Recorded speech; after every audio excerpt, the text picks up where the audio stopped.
Salam, les Roya.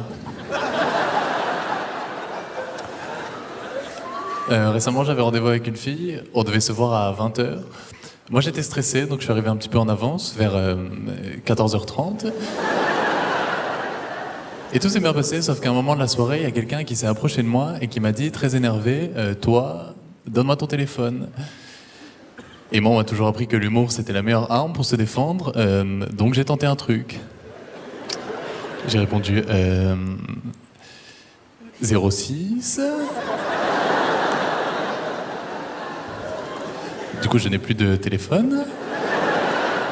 Et cette fille ne m'a jamais rappelé après le rendez-vous, et ça m'embête, puisqu'elle avait vraiment une qualité qui la différenciait de toutes les filles que j'avais rencontrées dans ma vie, c'est qu'elle elle était venue au rendez-vous. Également, avec cette histoire, j'ai réalisé que je ne faisais pas du tout peur physiquement. Merci. Et je sais qu'avec le corps que j'ai, il y a des métiers que je ne pourrais jamais faire dans ma vie, comme vigile en boîte de nuit. Je sais que si un jour je suis vigile et que je dis à quelqu'un non, toi tu rentres pas.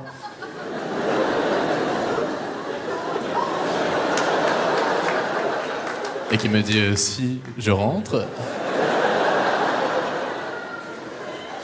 Bon bah si, il rentre.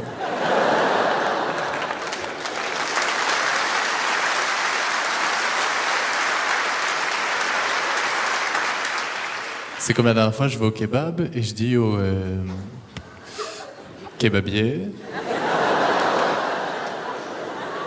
mais moi sauce barbecue. Et là il m'a dit, je suis désolé, je t'ai mis sauce ketchup, c'est pas grave. Je lui ai dit, monsieur le kebabier, vous avez un couteau dans la main, vous êtes plus musclé que moi, franchement non, c'est pas grave. Je vais pas risquer ma vie pour de la sauce barbecue. En plus de ça, je suis très différent de mon petit frère physiquement. J'ai un petit frère, mais qui est très musclé. Il fait 1m90 pour 95 kg. Et 1m90 pour 95 kg, normalement, c'est les dimensions d'un frigo, pas d'un petit frère. Et on s'est promenés tous les deux récemment, et il y a quelqu'un qui m'a mal parlé, donc moi j'ai répondu de façon un petit peu virulente. Tu peux arrêter, s'il te plaît. Et il a continué, donc j'ai sorti cette phrase que jamais je n'aurais pensé dire de toute ma vie. T'arrêtes. Ou j'appelle mon petit frère.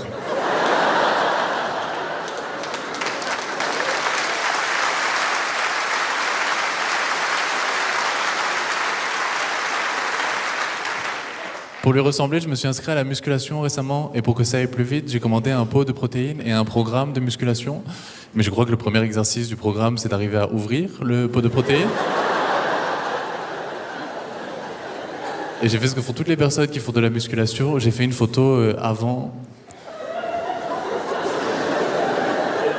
après, et j'ai bien regardé. Et j'ai pas réussi à savoir laquelle était la bonne. Du coup, je l'ai montré à un ami qui m'a dit, il y a quand même une petite différence sur la photo après, tu as les cheveux beaucoup plus longs. Et je suis arrivé le premier jour à la salle de sport, le coach m'a dit, monsieur, vous voulez muscler le haut ou le bas? J'ai dit, monsieur, je vous avoue que je connais mon corps, et je pense que je peux pas me permettre de faire une sélection. Je veux muscler tout ce qui est musclable. Et j'étais motivé, donc j'ai commencé à faire les premiers exercices. Je cours, je saute. Là, le coach me dit, monsieur, calmez-vous. Ça, c'est juste le tourniquet pour rentrer dans la salle de sport.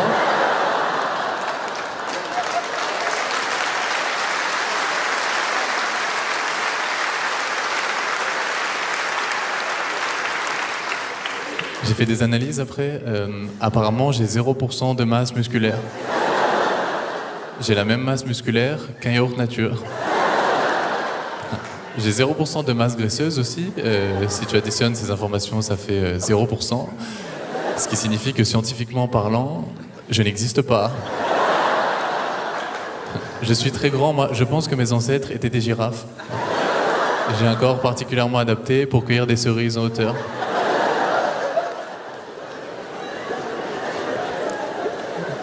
J'espère que je vais devenir musclé dans la vie, mais avant d'avoir des enfants.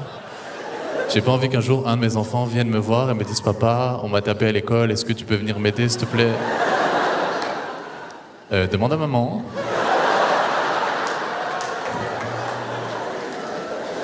Je suis pas courageux non plus, mais je pense que le caractère de quelqu'un n'est pas très différent de son physique. Moi, je suis quelqu'un de réservé, je pense pas que ce soit un trait de caractère. Je pense que c'est juste mon corps et mon esprit qui ont fait une réunion et qui se sont dit, bon bah lui, c'est mieux s'il est réservé, sinon il va se faire éclater. On me dit souvent que je suis quelqu'un de gentil. Je n'ai pas le choix. J'ai compris pourquoi je faisais pas peur physiquement. C'est parce que je suis allé chez le coiffeur récemment. Et on s'est pas entendu sur la notion de pas trop court.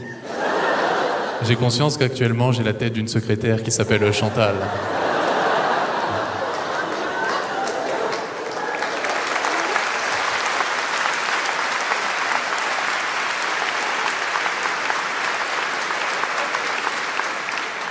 Il y a des rires qui font plus mal que d'autres. J'ai peur un petit peu partout dans la vie. Moi, j'ai peur dans le métro, notamment. Je sais qu'il y a des filles qui ont peur la nuit dans le métro. Moi, j'ai peur de ces filles qui ont peur la nuit dans le métro. Je l'ai pris il y a quelques temps et j'ai compris pourquoi la voix qu'on entendait était automatique.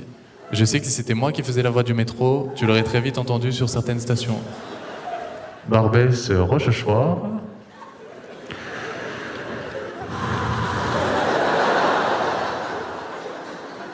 Barbès, Rochechouart. Allez Chantal, on se motive.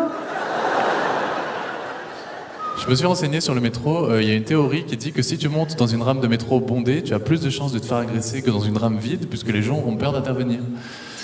Alors moi j'ai voulu vérifier la théorie, je suis monté dans une rame vide où il y avait moi et un mec énervé, qui m'a très rapidement dit « Donne-moi ton portefeuille ». Ce à quoi j'ai répondu « Non, tu ne peux pas, puisqu'il y a une théorie ».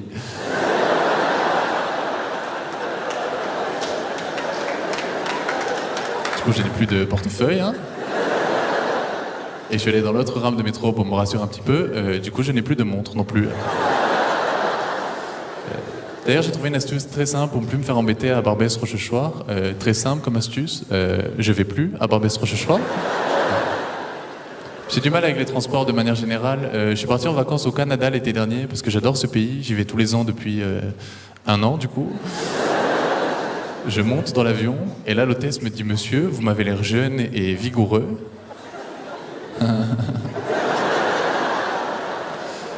Je lui dis « Bah déjà, toi, tu te calmes, hein ?» Et elle m'a dit « Donc on va vous placer à côté de l'issue de secours pour aider les gens à évacuer en cas de crash aérien. » Je lui dis « Madame, si la personne que vous choisissez pour aider tout le monde à évacuer, c'est moi, eh bien je n'ai plus confiance dans cet avion. » Merci de m'avoir écouté, merci beaucoup. Merci beaucoup.